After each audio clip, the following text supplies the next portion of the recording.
and welcome to step 4 of Stitch and Crochet tutorial, how to make a star.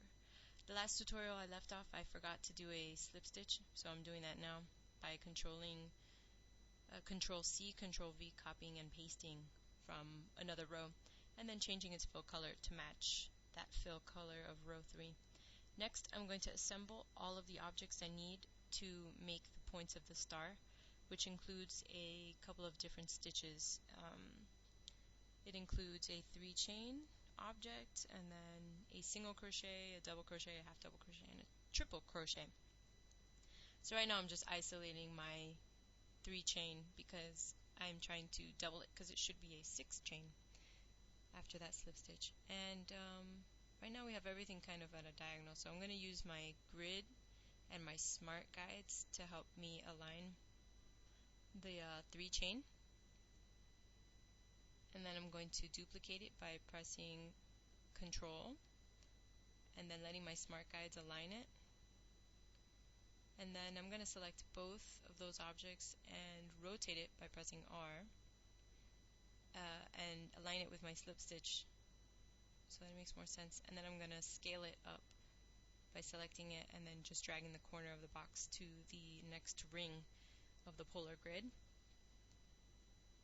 And let's see if that single crochet, it's a little bit difficult in this position, so let's again rotate the whole project by selecting the whole thing, pressing R in the center, and then letting our smart guides do the snapping. It's easier to work with the stitches when they're in the same orientation, so I'm taking my single crochet stitch and actually all of my stitches and shrinking them, scaling them down to fit a little easier. I can already tell my single crochet is big, but that's okay. Let's get it in place and duplicate our double crochet because we need 2 of them. Grab our triple, and he needs to get a little bigger. It's much easier to read if they are in descending or ascending size. So I'm aligning them with my alignment tool, scaling my single crochet a little bit further, going back to my even spacing alignment tool, and they're a little too far away now from our chain. Alright, that looks better. Alright, that looks good. So let's select the whole thing and once again rotate it, pressing R, and aligning it once again with our diagonals because it will be easier to make our 5 points since we have those very strong gray lines to help guide us. So I'm selecting the point objects. I'm going to change their fill color to make them match, and then I'm going to rotate them and I'm going to duplicate them by pressing Control. There's my duplication arrow and letting it snap up. Perfect. There you go. And then pressing Control D to duplicate my actions. So now we've basically got our star, but we're missing something. I'm going to first make them into a group, and then we are missing some connectors. So selecting everything, pressing Control G to group the items, naming it star points.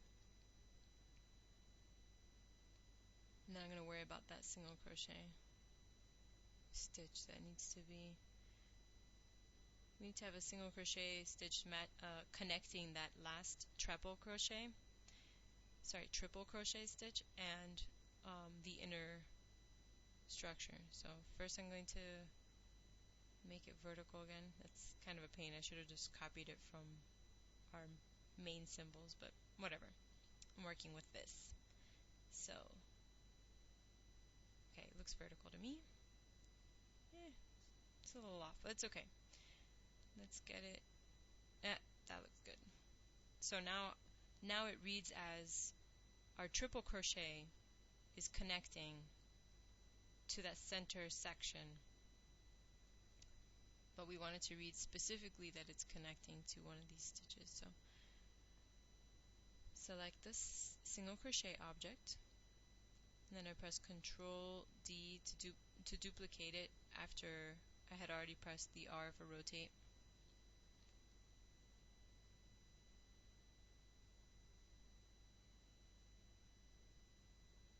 Pressing again